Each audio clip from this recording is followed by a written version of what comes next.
La Oficina del Alto Comisionado para la Paz, en alianza con la Red de Emisoras Comunitarias de Santander, Resander y Radio Nacional de Colombia, RTBC, presentan Encuentro Nacional de Radio Comunitaria. Contamos para la paz. En Colombia hay mucho que contar desde las regiones.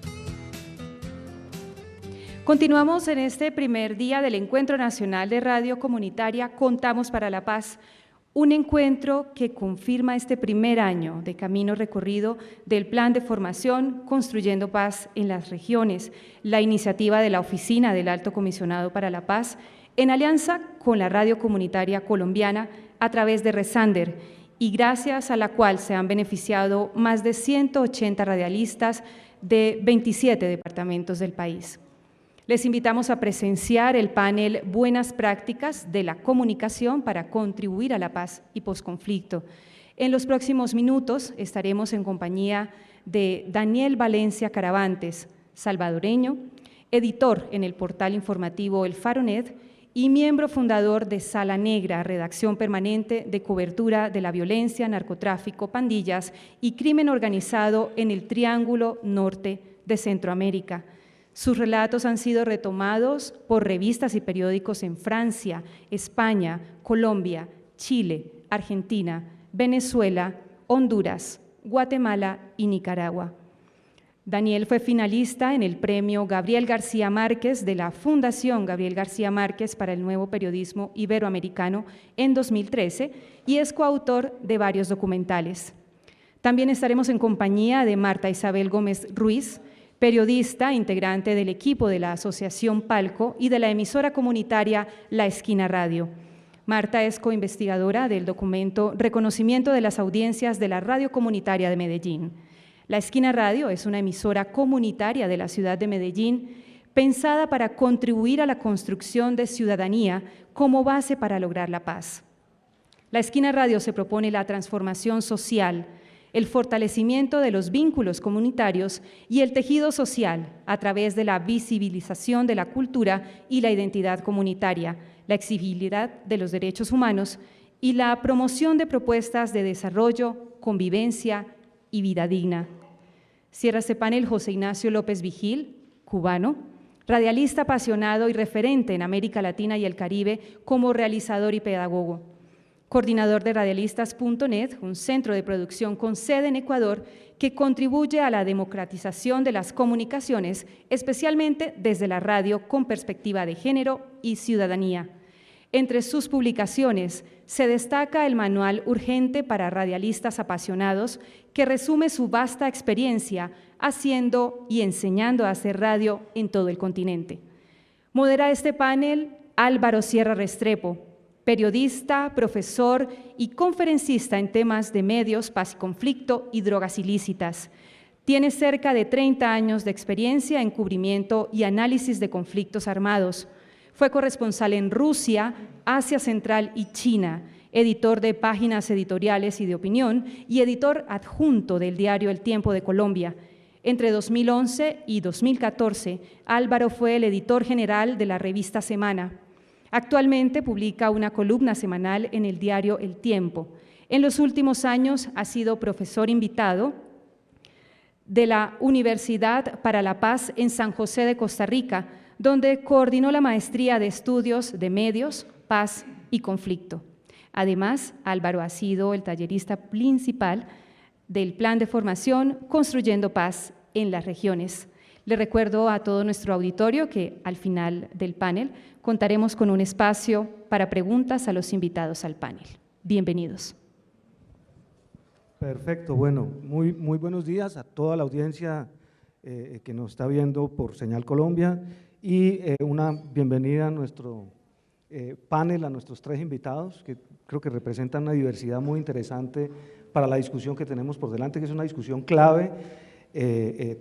Supongo que ustedes por su propia experiencia lo entienden bien, sobre todo Daniel y Juan Ignacio desde El Salvador y desde el Ecuador, pero en Colombia, digamos, es una cuestión crucial el debate sobre cómo los medios de comunicación y en particular la radio comunitaria, que es un tipo de medio tan especial, pueden contribuir a generar un ambiente de paz, de reconciliación, a enfrentar los retos tan grandes que enfrentaría un país como Colombia en una fase de posconflicto, de transición en caso de una firma de un acuerdo con las guerrillas de terminación del conflicto.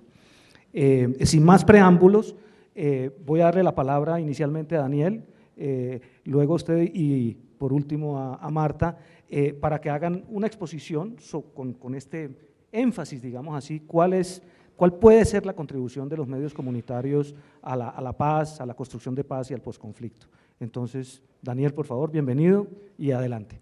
Muchas gracias, me toca romper el hielo. Muchas gracias por la invitación a Resander, a la oficina del Alto Comisionado, a ustedes por estar acá, por escucharnos, a mis colegas.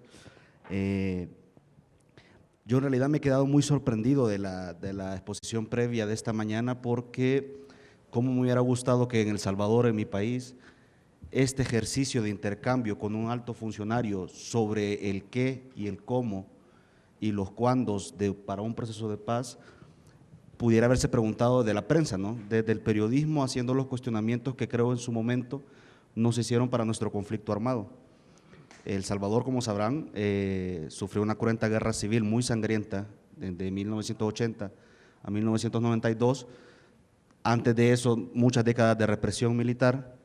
Y cuando todos pensábamos que los 10 años posteriores a la firma de la paz significaban un post-El Salvador, un El Salvador que estaba encaminado a buscar la paz, poco a poco nos dimos cuenta, los salvadoreños, que muchas de las causas, sobre todo económicas, sobre todo de materia de pobreza en la población, sobre todo aquellas grandes laceraciones que dejó nuestra guerra civil, que provocó quizá el fenómeno más catastrófico para nuestro país, que fue la emigración de más de 2 millones de salvadoreños, más o menos es el estimado de salvadoreños que están en el exterior, sobre todo en Estados Unidos, provocó un fenómeno que a la larga se ha convertido en nuestra guerra actual.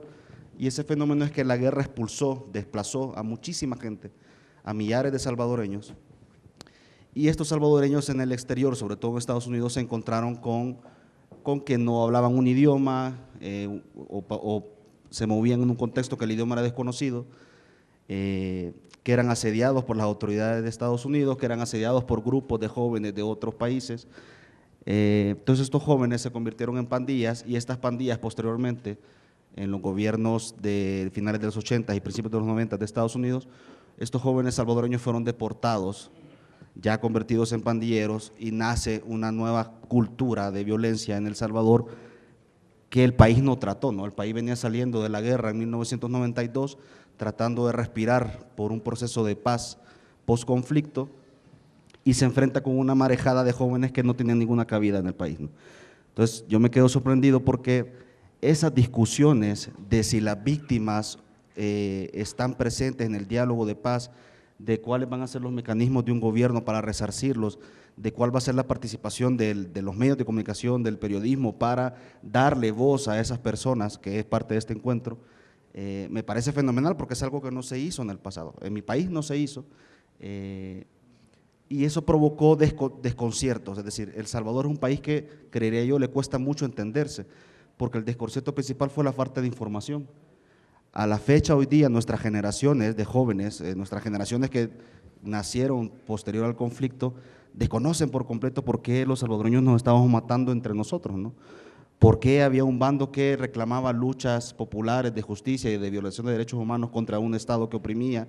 ¿Por qué desde el Estado se creó una política de asesinato, secuestro, extorsión, desapariciones forzadas para aquellos que se consideraban que opinaban respecto a los regímenes militares y a los gobiernos de turno? Se cerró esa discusión, y se cerró esa discusión porque uno de los males de nuestro proceso de paz es que la paz la firmaron aquellos que hicieron la guerra, que no quiero decir que haya estado mal. Fue un gran logro para El Salvador, para la transición democrática, que dejáramos de dispararnos, pues. Pero en esos acuerdos se dejó de lado la voz, uno de las víctimas sobre todo, ¿no? La voz principal de las víctimas, y en segundo lugar, la necesidad de una sociedad por entenderse, que eso creo que es clave en este tipo de encuentros y de reflexiones hacia nuestro pasado y para contar nuestro presente para una cultura de paz, ¿no? La sociedad dejó de entenderse, y se hizo desde la clase política que firmó la paz, se hizo un borrón y cuenta nueva para intentar construir una paz sobre la base de que aquí no pasó nada. Olvidémonos, sí pasó algo, pero olvidémonos de lo que pasó, Olvidémonos que nos matamos, que nos desaparecimos y empecemos de cero. A ver, hay millares de víctimas en El Salvador que no pueden empezar de cero, porque siguen buscando a sus desaparecidos, porque siguen intentando entender por qué mataron a sus padres, a sus hijos, a sus hermanos, a sus tíos, a sus madres. En ese contexto, y tras la oleada de inmigrantes salvadoreños que regresaron convertidos en delincuentes y que se potenciaron y ahora son más delincuentes que antes, el periodismo salvadoreño tuvo un mea culpa, y eso creo que sería de las cosas que me gustaría compartir para la reflexión en este encuentro, y es que no teníamos periodismo salvadoreño. El periodismo, veníamos desde la década de los 30 con regímenes militares y todo lo que se hacía en medios de comunicación, salvo casos muy esporádicos, que solo había de periodistas y medios independientes muy valientes, pero en todo el trayecto de la historia salvadoreña el periodismo fue muy al servicio del poder, y del poder de turno que era el régimen militar. El periodismo salvadoreño no contó la guerra, por ejemplo, no contó a las víctimas, no le dio voz a las víctimas, porque el periodismo salvadoreño contaba la versión oficial del conflicto, ¿no? Y la versión oficial del conflicto decía que un día de diciembre de 1981, el 9 de diciembre de 1981, las tropas del ejército salvadoreño marcharon hacia una montaña del departamento de Morazán a atacar a un campamento guerrillero. Un año después, gracias a periodistas corresponsales de periódicos de Estados Unidos, supimos, o el mundo supo, que en realidad el ejército lo que fue a hacer fue a masacrar a más de 1000 pobladores en el caserío del Mozote, ¿no? Pero el periodismo nacional, el periodismo salvadoreño no contaba esas cosas, contaba la versión oficial, no, que el ejército fue a combatir a la guerrilla. Ese lastre de no hacer periodismo, de no contar, de que el periodismo no estuviera al frente como un megáfono, ¿no?, que necesita estar al frente de las víctimas para que las víctimas se hagan escuchar, provocó otro desconcierto, ¿no? Y es que si no está escrita esa historia en el periodismo nacional, ¿quién la cuenta? ¿Quién sale a contarla? Sobre todo si el discurso oficial tras la paz fue olvidémonos del pasado. Hay que hacer perdón y olvido, decían las autoridades. En nuestro periódico, en El Faro, nació en el 98, verán que estamos todavía muy jóvenes, recién este año cumplimos 17 años. Desde siempre nos planteamos como una de las grandes premisas tratar de entendernos en el pasado para explicar a la sociedad actual, a la sociedad que teníamos a principios de la década de los 2000, y esta sociedad que poco a poco se ha venido degenerando al punto de lo que nosotros llegaríamos a considerar que estamos en una nueva guerra, ¿no? La violencia se nos fue de las manos. Si antes teníamos una guerra cruenta, política, ahora tenemos una guerra violenta por razones que se circunscriben al crimen organizado, al narcotráfico, a la guerra entre las pandillas, y siempre consideramos que vernos en el espejo del pasado podría explicar un poco por qué el presente es tan así de violento, por qué el salvadoreño ahora es tan violento, o quizá más de lo que fue en el pasado. Cerramos mayo pasado por crímenes de violencia de la guerra entre las pandillas y de la violencia común y del crimen organizado, con 635 homicidios, un promedio de 21, 22 homicidios diarios. Este mes creo que lo vamos a superar, ya estamos por 23 diarios, y justo hoy terminamos junio, y con esas estadísticas vamos a cerrar el año probablemente recuperando el podio que nos había quitado Honduras en los últimos 3 años como el país más violento por nuestra tasa de homicidios, ¿no? ¿Por qué insisto en que vernos al pasado explica nuestro presente? Porque creo que no haber contado el pasado, no haber llegado a hablar con las víctimas para que las víctimas expresaran qué fue lo que les pasó, para que las víctimas reclamaran cuál es la justicia que ellos pedían, qué pedían como justicia. Probablemente solo sea el resarcimiento de la verdad, o no, probablemente quieran ver enjuiciado a algún coronel o algún comandante guerrillero por haber hecho las atrocidades que hicieron. Cuando insisto en que no haber contado el pasado nos tiene a esta sociedad salvadoreña como ahora, es porque la impunidad es un talante demasiado poderoso, es un factor demasiado, es una cadena demasiado pesada que amarra a una sociedad a una cultura de impunidad que permea en las instituciones fiscales, en la policía, en las instituciones de gobierno, y en la medida en que las autoridades dicen no, olvidémonos del pasado, porque el pasado es demasiado horroroso, vernos en el espejo nos asusta demasiado, todos esos grandes crímenes se convirtieron casi que en una herencia, ¿no? Y entonces, si antes nos matamos como nos matamos, por razones muy políticas, ahora qué importa que unos jóvenes se maten por unas razones que parecieran no entenderse, pero que se circunscriben a escenarios de violencia. Jóvenes que ven o que podrían hacerse o compararse en un parangón con el ejército y la guerrilla de los 80, en una guerra sin cuartel entre ellos porque no se conciben como miembros de una misma sociedad. Si yo soy pandillero del barrio 18, una de las dos pandillas fuertes del país, no puedo concebirme como un hermano salvadoreño, un miembro de la sociedad, si el que tengo enfrente es un pandillero de la Mara Salvatrucha, la otra gran pandilla que hay en El Salvador, y entonces se matan por el control del territorio, por el control del narcomenudeo. El gobierno intentó en el 2012 hacer una especie de negociación, hizo una negociación con las pandillas, en la que a cambio de beneficios carcelarios les ofreció beneficios carcelarios a cambio de que ellos redujeran su guerra, ¿no? Entonces, todo 2012 las pandillas bajaron los homicidios como a 5 o 6 diarios. El gran problema con esa negociación fue que el gobierno lo hizo a escondidas, no quería decir que había una negociación. Nosotros descubrimos que había una negociación, lo publicamos y se armó el despelote, ¿no? Porque como la sociedad salvadoreña quedó tan polarizada con nuestra guerra, en la que el otro no puede ser mi compatriota o la persona con la que debato para el mejor futuro del país, lo que la sociedad salvadoreña, que salió de una guerra con más de 100.000 muertos, más de 20.000 desaparecidos, según las estimaciones oficiales de la Comisión de la Verdad de Naciones Unidas, la sociedad salvadoreña de hoy pide guerra, y pide guerra contra las pandillas, y pide que el ejército se arme, y celebra que la policía se arme, y que el gobierno autorice que los policías disparen primero y pregunten después. En marzo, que había sido el más violento del año y el más violento del siglo, con 431 homicidios, el presidente actual, Salvador Sánchez Serén, declaró casi que como un mérito, no como un logro del actuar policial, que de esos 431 muertos, más de 140 habían sido jóvenes pandilleros que cayeron en enfrentamientos con la policía. Entonces, si no vemos nosotros el pasado de la sociedad salvadoreña, que fue muy violenta y que no se entendió y que no se debatió, costaría mucho tratar de entender la sociedad actual, ¿no? Que no debate, que no reflexiona, que no se pregunta ¿y por qué está ocurriendo esto? Y bueno, tenemos una sociedad que les digo, se está matando con números muchísimo mayores a los años más cruentos de nuestra guerra civil. Me quedaría por acá para ceder un poco la palabra a los compañeros. Perfecto, perfecto. Aquí hay ya un par de primeras ideas importantes en esta dirección. La pregunta de cómo los medios pueden contribuir a la construcción de paz, un poco la respuesta que nos ofrece Daniel con el ejemplo salvadoreño y el ejemplo del Faro.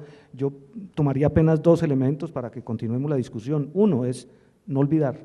Olvidar puede contribuir mucho a la prolongación de la violencia. Y el otro, que creo que está ligado pero es diferente, es no ocultar. La versión oficial de los acontecimientos es una forma de ocultamiento de lo que ha ocurrido. O no contar que el gobierno está negociando con las maras es una forma de evitar que la sociedad intervenga en un debate que es crucial para la sociedad. Ahí hay dos ideas que creo que son una parte importante de esta discusión.